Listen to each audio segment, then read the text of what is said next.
Social media, magazines, and shop windows bombard people daily with things to buy, and British consumers are buying more clothes and shoes than ever before.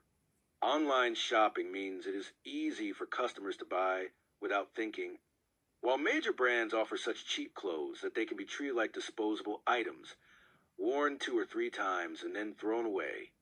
In Britain, the average person spends more than £1,000 on new clothes a year, which is around 4% of their income.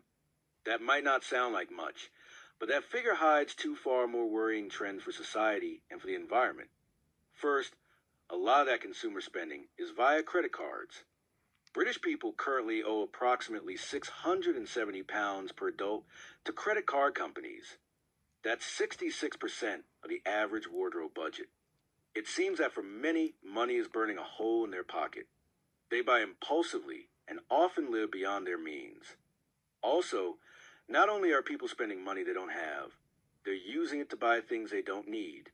Britain throws away 300,000 tons of clothing a year, most of which goes into landfill sites. It's a vicious circle. The more we buy, the more we waste. People might not realize they are part of the disposable clothing problem because they donate their unwanted clothes to charities. But charity shops can't sell all those unwanted clothes. Fast fashion goes out of fashion as quickly as it came in and is often too poor quality to recycle. People don't want to buy it secondhand. Huge quantities end up being thrown away, and a lot of clothes that charities can't sell are sent abroad, sweeping the problem under the rug rather than solving it. However, a different trend is springing up in opposition to consumerism, the buy nothing trend. The idea originated in Canada in the early 1990s and then moved to the US, where it became a rejection of the overspending and overconsumption of Black Friday and Cyber Monday during Thanksgiving weekend. On Buy Nothing Day, people organize various types of protests and cut up their credit cards. Throughout the year, Buy Nothing groups organize the exchange and repair of items they already own. It's a way to break the cycle and become more conscious consumers.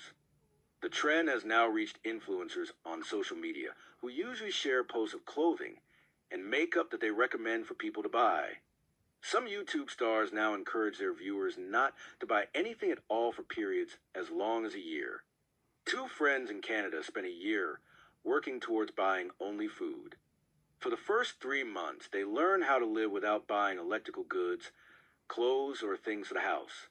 For the next stage, they gave up services, for example haircuts, eating out at restaurants, or buying petrol for their cars.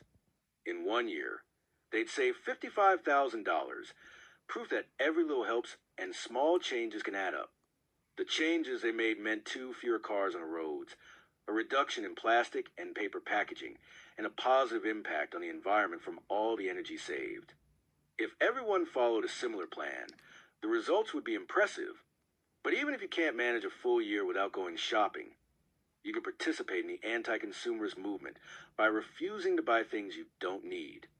Buy Nothing groups send a clear message to companies that people are no longer willing to accept the environmental and human costs of overconsumption.